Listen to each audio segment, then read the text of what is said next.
Hi folks, I would like to introduce myself. My name is Payal and I am a traveler who also loves to meet people. And I think a blend of both is where this concept of melting pot has come about. In my Melting Pot series, I will be talking to lots of inspiring people from different parts of the world and also from different cultures, whom I meet during all my travels. The common factor between these folks will be the desire to follow their passion and make it a way of life. So step into this melting pot and enjoy the chats. Welcome to another weekly episode of Melting Pot. Today I'm in conversation with Maha Khan Phillips. Now, Maha is based in London. She's a financial journalist and also won awards for it. And then she decided that she also wants to write fiction. So thank you so much, Maha, for joining me today. I'm really looking forward to sharing your journey with all my listeners. Thank you so much for having me. It's a real pleasure. I'm delighted to be here. Thank you. Maha, before we start talking about and getting into more detail about your writing and how you became a journalist and then how you decided to also write fiction, just a little bit about you. Well, I grew up in Karachi in Pakistan. So I spent most of my childhood there with a brief stint in Dublin, and then I moved to the UK to study and ended up settling here. But my home was very much Karachi, and also I spent a lot of time in the Punjab, where my family had a farm. That's very much my roots, and until the pandemic, I would have spent 3 months of the year still there. Okay, that's interesting. So clearly a lot of 4 months. Sometimes 4 months. So as a journalist, you're able to divide your time between the UK and Karachi and maybe wherever else you would like to be at any given point in time. Do you know, it's been fascinating in the pandemic to see what's happened to the way we work and how we relate to each other. But actually, I was probably one of the first beneficiaries of the sort of tech boom and broadband, and the ability to, particularly as a woman with a mother, to work from different locations. And I was very lucky, I think. So I went freelance in 2004, and since then I've been quite a mobile person. Interesting. So you actually freelance. You're not sort of attached to one particular publication or media. I do edit one publication, but I sort of work across many institutions. So I wear many hats. Interesting. And which is why I guess I found you a fascinating person to talk to and be a part of Melting Pot, because all my guests either wear multiple hats or they've kind of transitioned from doing something to doing something completely different. In your case, you originally started off by being a financial journalist and then moved into fiction writing as well. So that is something that I am curious about. But before that, how did you get into journalism? Yeah, I think that may be a good way to sort of start off.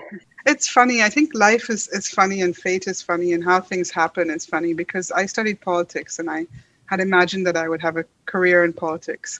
And in fact, I was working with a project after graduating that required me to relocate to Rome. But I was based in the UK and my grandmother's British, so I was getting my British residency. So suddenly I was out of a job and I was applying for any job that would have me, really, and ended up in this sort of financial journalist's trainee role. And I thought, well, I'll do it for 6 months and then I'll move back into conflict mediation, and peacekeeping, which is what I was really interested in. And that 6 months became a year, and that year became 2 years, and that 2 years became 5 years, and so on and so forth. And what I realized is what really matters is the sort of human interest angle, even in financial journalism. So you want to know who wins, who loses, who cares, why people are motivated to do what they do. And once I realized that, I became quite interested in that scenario. So I stayed in financial journalism. Okay. Then clearly my next obvious question is, how did you think of writing fiction? Was it something that, you always, somewhere in the subconscious, always did want to do, or it just happened organically? I always wrote, so I can't remember a time. I think from the minute I could read and spell, I was writing little stories. And I come from this incredible family of artists and writers, and my mother wrote plays. So it was always very much part of my psyche, but I never had the confidence to develop it. And actually, for anyone else out there who wants to be a writer and doesn't have the confidence, I think mine is a good story, because there was a master's degree in creative writing in London being offered where you had to write a novel in order to graduate. So which was really compelling. But I didn't have the confidence to apply for that degree. And so a friend of mine called my university and got my former diploma and the application form and did it all up and sent it to me and said, now you have to do it.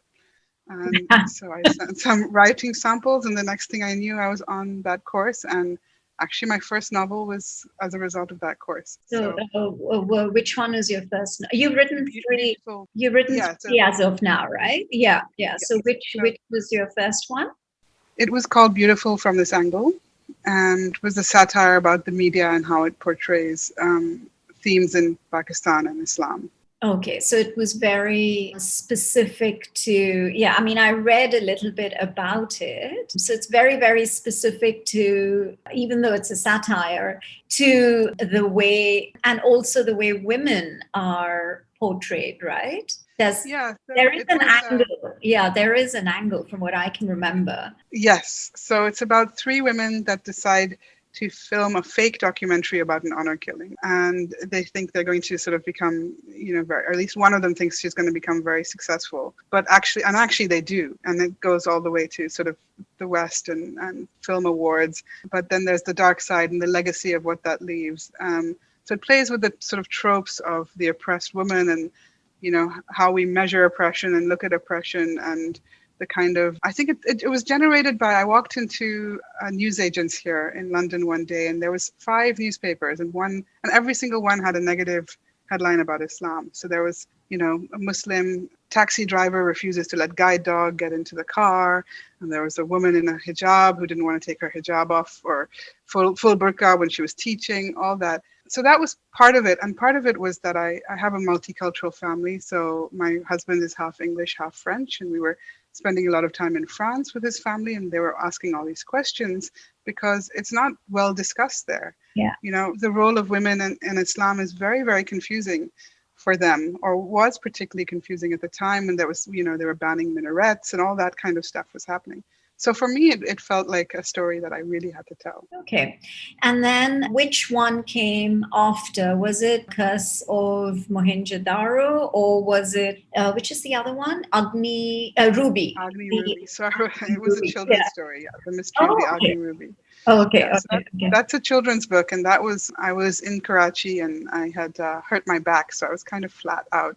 And this was me killing time. But it was also because growing up, I read a lot of Enid Blyton novels. So that was, the famous 5 were sitting in Karachi in the 80s, and you're dreaming of, lying in the heather and eating hot cross buns and all these things we'd never experienced, which turned out to be actually very anticlimactic when I finally did experience them. But I thought, well, I want to write that kind of story, but I wanted to be based in Pakistan. So that's what I did. I set it up north, and it was an adventure story in the mountains. Interesting. So what age group were you targeting? Young adults? 9 to 11. 9 to 11. Okay. Interesting. And then, of course, the only book that I have read of yours, which got me completely hooked, is Curse of Mohenjodaro. So I can't not have a segment of you talking about the book. And I know you probably repeated yourself many times and talking to different people who've chatted with you, but I think for my listeners and for me to hear it firsthand from you, I would like to know what prompted you into writing, firstly, something that's set in Mohenjo-daro, which is such an enigma for a lot of people in terms of a historical site. Second, there is again the focus on women and how powerful women are, and how they sort of they're so empowered. And so that's the second. And the third is this whole cult, which you've kind of touched upon, is absolutely intriguing. So it is a thriller for all the listeners, and it's a book which you cannot put down. So let's hear it from you. Well, I'm thrilled that you liked it. Thank you so much. Not liked it, I loved it. Well, thank you. So I had first been to Mohenjo-daro when I was 9 or 10. And in those days, it was like, now you go, there's sort of boundaries and walls and, it's sort of a little bit more protected. But in those days, there was nothing. And it was a school trip and we were sort of all dancing in the Great Bath because we didn't know any better. And I just remember it resonating and really staying with me. So when you went, when the school took you there, what was the reason for them to take you there in the first place? Well, just to experience this magical ancient civilization. It was sort of a field trip that they did every year. So I ended up going again the next year as well. So it was really just to see, look, this is what your heritage is. And this is how interesting it was. Sadly, since then, it's become very difficult to get there because they've closed flights, although I believe they're opening some again soon. So it's much more of a trek. It's you could have got a flight in the morning and a flight back in the evening, but now you kind of end up going meandering different ways and driving, and it's And so what's the reason for that? Is it because they are finally, there are archaeological sort of, people are trying to dig and find, and sadly, I wish that was the reason, but the reason I think is no tourism in Pakistan. Generally, my personal view is until recently, although recently there's been huge initiatives to bring change, but until recently, I don't feel like there was enough investment or focus on Mohenjo-daro and its significance, and indeed on the Indus Valley civilization entirely. So I suppose there are many demands on the country, but personally, I would have given this a priority. Yeah. But I loved it, and it stayed with me. And it's funny. Then one day I was Googling. One evening I was bored and I was Googling, and I remember a teacher saying to us, nobody ever knew what happened to Mohenjo-daro and its residents. So I started Googling, and I think I had Mohenjo-daro mystery, and all this stuff came up about, ancient vehicles and flying abilities and, the role of ancient Hindu gods and goddesses and aliens. And I didn't know anything about any of this. So then I talked to a friend of mine who was interested in archaeology, and I said, it's incredible what people are saying about Mohenjo-daro. And he said, oh, you mean the Forbidden Science movement? And I said, what? I didn't even know that existed. And he said, the Forbidden Science movement. Go and read about the Forbidden Science movement. So suddenly I went and bought a lot of books. And it was just this world that I had no idea about. So people who genuinely believe that human history has been suppressed, that we are either the result of alien technology or ancient mysticism of some kind, and that governments have actively tried to keep us down. It's a bit like the flat earthers who have lots of conspiracy theories. So I thought, this is great. I want to write about this. But the only way I could work out how to write about this was to develop a cult, because, it's a cult-like mindset to just wholly believe something like this without being willing to look at, other possibilities, scientific possibilities for why things happen and why places exist.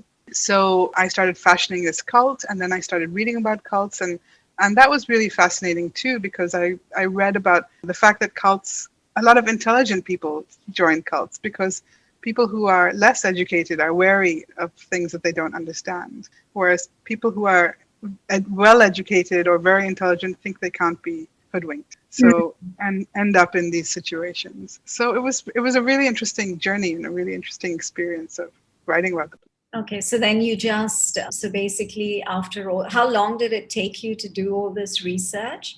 I mean, I heard somewhere in some panel discussion where you mentioned that the book, it started off very differently, and you were not really satisfied with it, and then you decided to add this other element to it. So how long did that whole process take? And when did you sort of, after having written the first draft, unless it was in, writing in progress, when you realized that this was not quite working and you wanted to add other elements to it, how long did that process really take? It's so complicated because in the middle of that process, I also got sick. I got cancer. So I sort of stopped and started, and I'm fine now, by the way.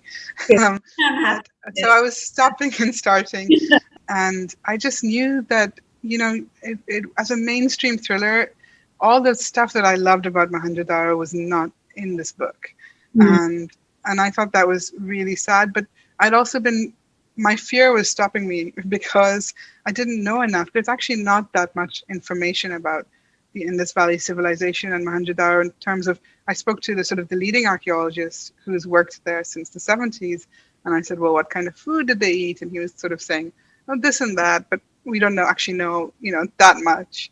And I was saying, well, how did they live? And they've been there since, and they've been sort of researching about it since the 70s, and they still haven't figured it out.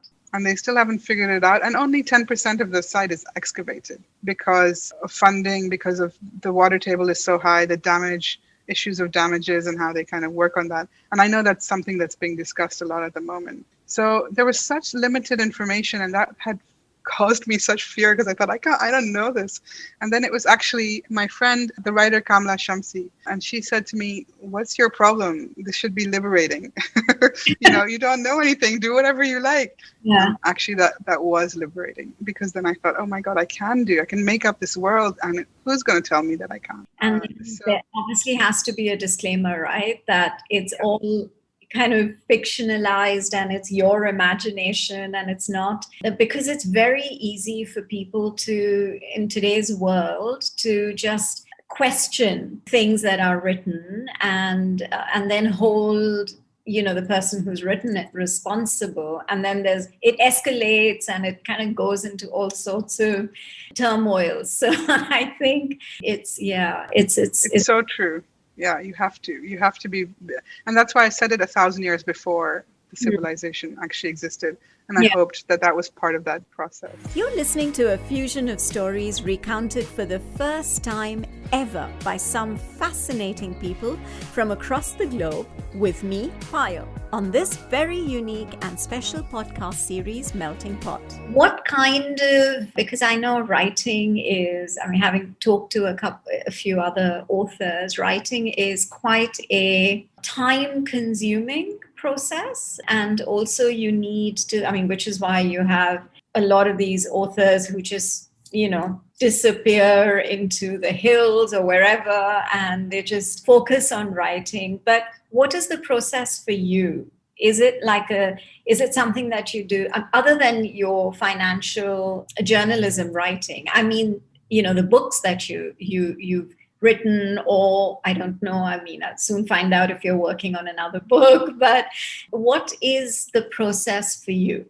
I think having another career and being a parent, I haven't really had that luxury of going off and finding a little nook or cubbyhole. Right. And in fact, I asked this same question to Alif Shafak the other day. I was interviewing her, and she said that's a real kind of middle-class male situation to be in, where you have the luxury of doing that, whereas she didn't have that luxury either. So for me, it's really about any time that I get, and sometimes that's the nighttime, sometimes it's between working hours, sometimes I'll find myself with a free Friday, just go for it.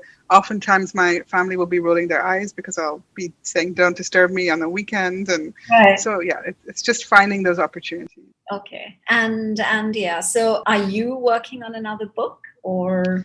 I am. I'm hopefully close to finish. So I've finished several drafts, but I think I need to do quite a big edit now, and then I'm hopefully close to done. It's about, so as you mentioned, I'm really interested in women's stories and what happens to women and women's empowerment, even in a sort of thriller format. And this one is inspired, but not based on a true story. About, in the year 2000, they found a mummy in Balochistan in Pakistan of a woman. And this mummy was covered in gold leaf and had cuneiform writing, and it said in that writing that she was the princess, a princess of the Achaemenid period and the daughter of King Xerxes. And everyone got really excited and said, "Oh my God, she's a mummy!" And Iran had mummies, and ancient Persia was different to what we thought about.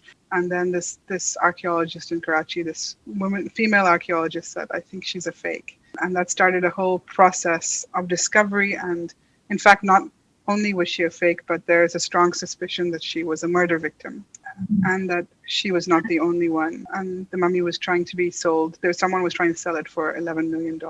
So I just thought that story was so compelling and so shocking, actually. And I spoke to the archaeologist involved, who is this incredible woman in Karachi who now runs and founded the State Bank Museum.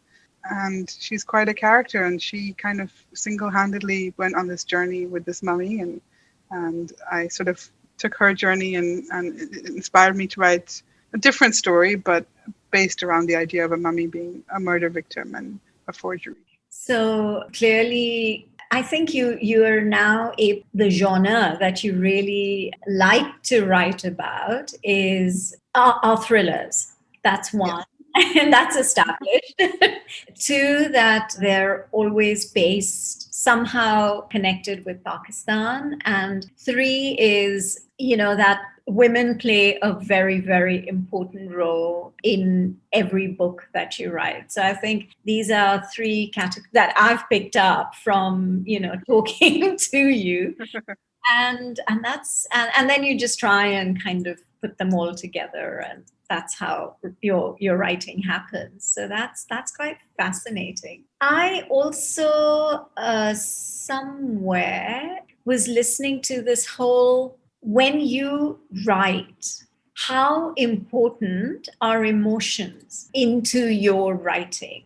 Like, do you look at it from a very objective, when you start writing and the story starts to develop, is it very objectively done? Are emotions, an important factor? Like, how does it work?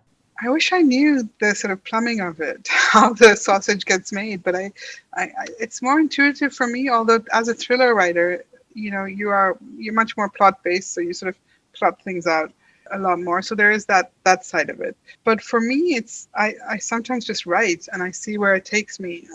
In the Curse of Mohenjodaro, in the sort of one of the drafts, I had the scenes that you see in the first chapter, which is, carnage and archaeologists end up in very bad circumstances. Yeah. But that scene ended up with a character who's in the book, Sohail, the father, just standing in the desert. Yeah. And I just went, oh, why is he there? And then I kept writing, and he kept popping up, and I kept shoving him aside and saying, "But you're not the part of the story." Right. And I thought, well, he is part of the story, but why? I don't know why he resonated. I don't know what my emotional connection with him was, but he was there.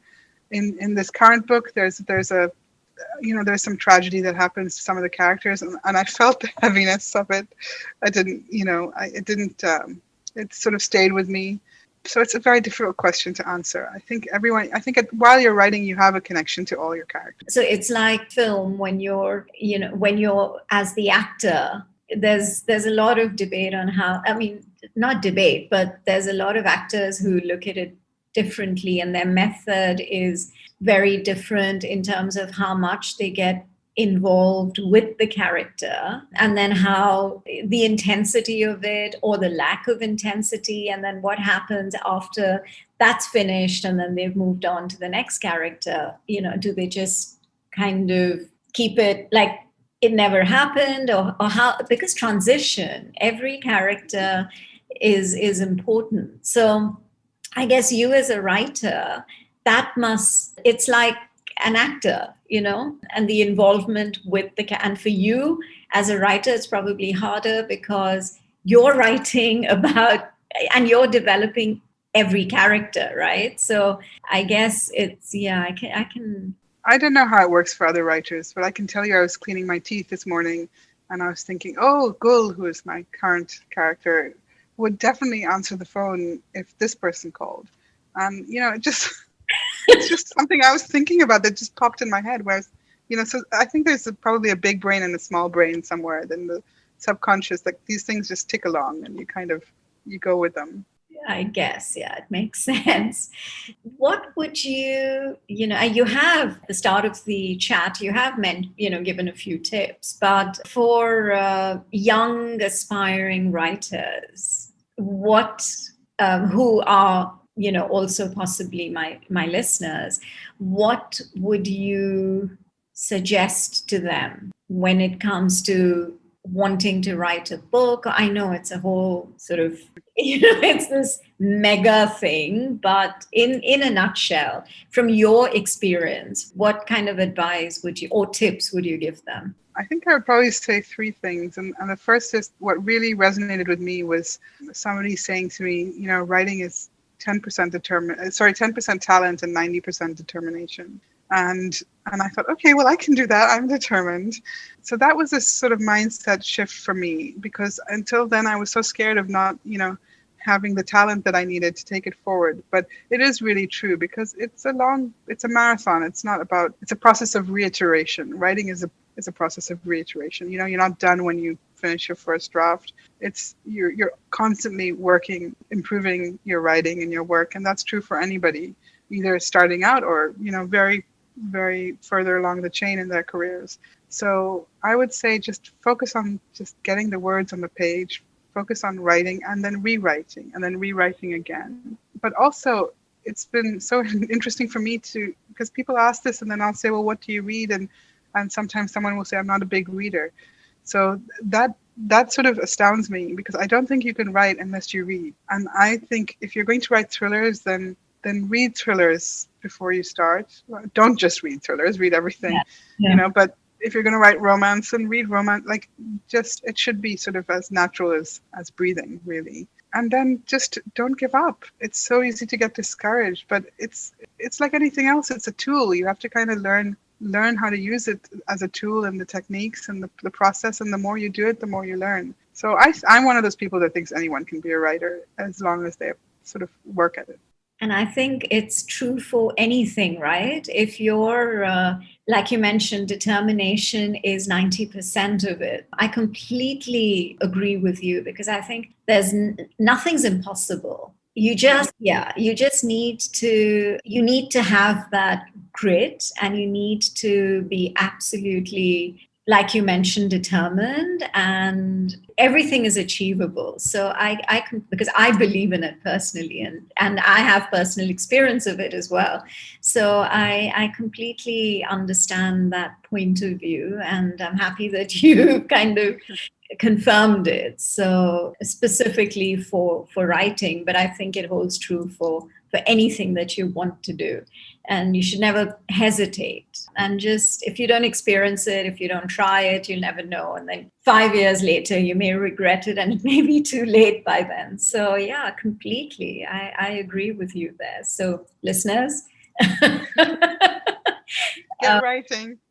Start writing. Yeah. So it's just been, I have so much that I'd love to talk to you about, but I guess we have to be a little mindful of time. So when is your new book likely to be published? I don't know. I'm still working on it. I think I need to do quite a big rewrite in the next version. So there you go. I thought I was done, but then I clearly wasn't. So I can't answer that, but just keeping my fingers crossed that I get there.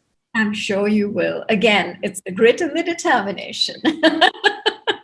So I'm looking forward to it. I've only read Curse of Mohenjodaro, which completely blew my mind. And so how would I be able to pick up the other two books? I would love to send them. Oh, great. Okay, that would be a pleasure. Thank you so much. Thank you. But how would my listeners, in case they want to get hold of a copy, So it depends where they are, unfortunately. Okay. The Oxford University, so the children's book is, I think, just published in Pakistan. Okay.